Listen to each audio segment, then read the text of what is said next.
Oke teman-teman, kita bertemu kembali dengan saya dari Gras Teknologi Support ya. Kali ini saya mendapatkan handphone dengan keadaan LCD-nya yang rusak, ada dot yang begitu, ada tompel yang dua yang gede dan warnanya udah buram, kemudian touchscreen-nya udah pecah. Kali ini kita akan mengganti LCD-nya. Oke, yang pertama kita cabut dulu dudukan SIM-nya atau SIM tray-nya ya. Cabut dulu, kemudian kita buka backdoor atau tutup baterai.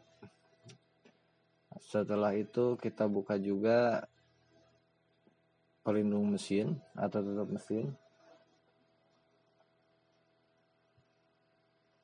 Kita buka satu persatu bautnya. Kemudian kenapa kita harus membuka pelindung mesin? Itu fungsinya untuk agar kita tahu jalur fleksibel si LCD itu kemana. Jadi biasanya kalau di tempat-tempat penjualan spare part itu, kita itu harus bawa handphone dalam keadaan mesinnya handphone terbuka ya. Jadi kita kesana bisa nyoba dulu supaya kita nggak bolak-balik ya. Soalnya nanti toko juga kalau kita bolak-balik untuk retur itu kasihan juga tokonya.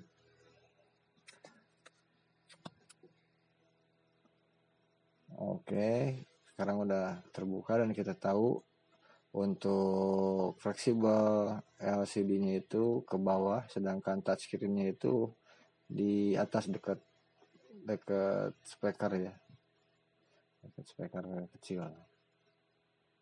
Kemudian kita siapkan LCD baru yang sudah kita beli untuk dipasangkan. Oke, ini LCD baru siap untuk dipasang. Saya udah coba waktu beli di toko dan LCD-nya bagus. Jadi kali ini saya nggak bakalan dicoba lagi. Mudah-mudahan LCD-nya nggak bermasalah dalam perjalanan saya dari toko ke tempat servis saya. Kita simpan LCD-nya jangan terlalu jauh supaya ketika kita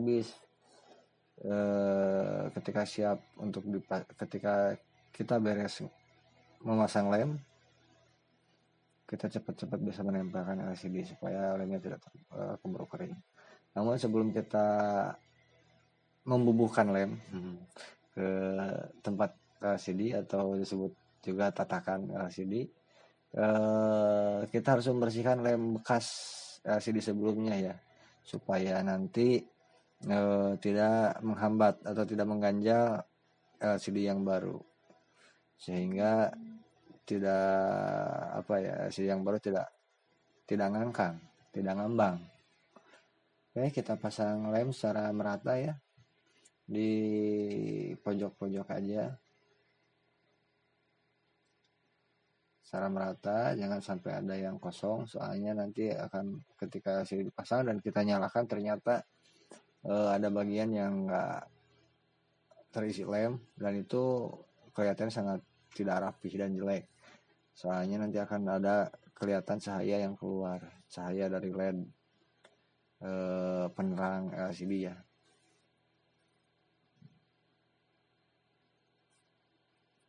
Oke, kita pasang. Sebelum lem yang tadi kita bubuhkan kering, kita cepat-cepat pasang LCD-nya. Kebetulan di sini saya agak sedikit susah masangin fleksibel touchscreen-nya. Udah fleksibel, udah masuk. Kita sekarang tinggal merapihkan LCD-nya, meratakannya ya. Setelah kita cek bagian tiap-tiap sudut, tiap-tiap bagian, tiap-tiap sisi, dipastikan LCD yang kita pasang berada pada tempat yang tepat. Kalau sudah selesai pengecekan, kita langsung melakukan penekanan pada LCD atau pengepresan pada LCD menggunakan, kalau saya biasanya yang murah-murah aja pakai karet gelang. Kita pakai karet gelang, kita gunakan barang seperti judul kita kali ini. Kita akan memasang LCD itu dengan alat seadanya, alat yang sering kita jumpai di sekitar kita. Dan bagi saya prinsipnya itu kalau nyervis apapun, yang penting kita tahu prinsip kerjanya dan kita cari solusinya dengan alat yang seadanya. Bahkan dulu saya pernah waktu rafting sama teman-teman, beres rafting, HP teman saya itu ada yang kebawa. Teman saya lupa nggak bawa handphonenya, nggak safety gitu. Hasil beres sarung jeram ternyata handphonenya terendam air. Ketika dikasih lihat ke saya, ternyata handphonenya itu masih bercucuran air. Jadi saya buka, saya bantu teman saya bongkar handphonenya tanpa pakai alat servis. Untuk buka baut saja waktu itu saya pakai pisau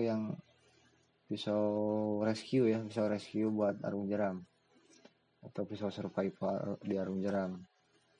Yang penting bagi saya si bautnya terbuka dan saya bisa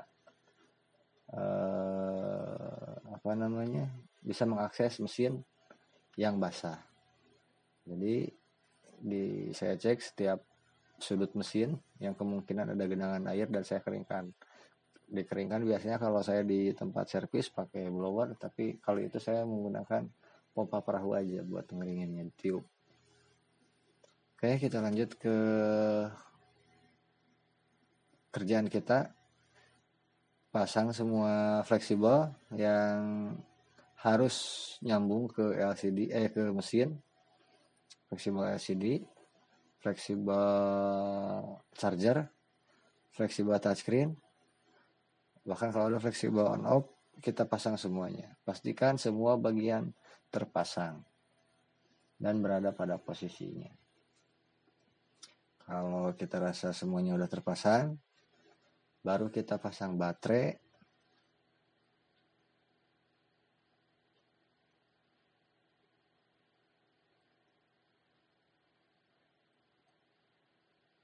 Oke, lupa saya mic-nya belum terpasang. Maaf, itunya speaker kecilnya ya, speaker buat nelfonnya belum terpasang tadi.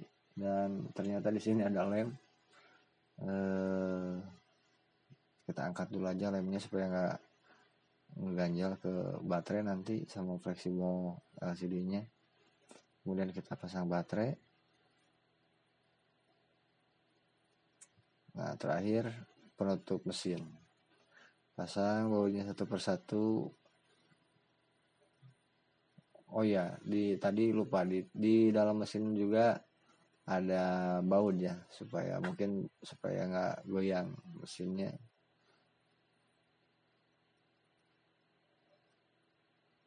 Kalau udah,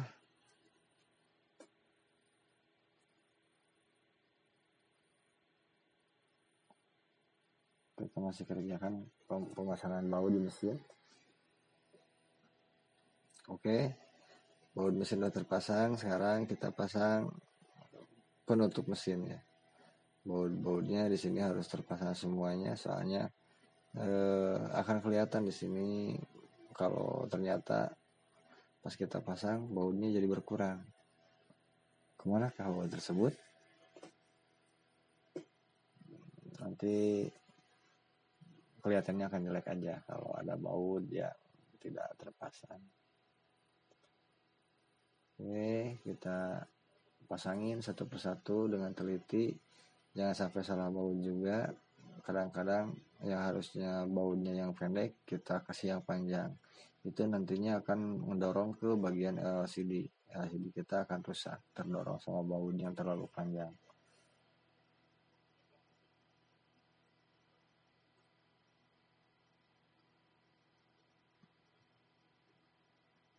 Nah kayak gini, tadi saya ternyata mesti nonjol gitu tapi putaran udah mentok, itu berarti salah bautnya ya.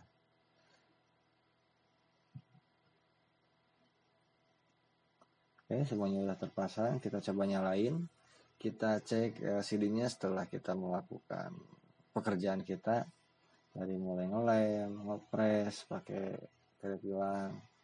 Sekarang kita coba LCD-nya apakah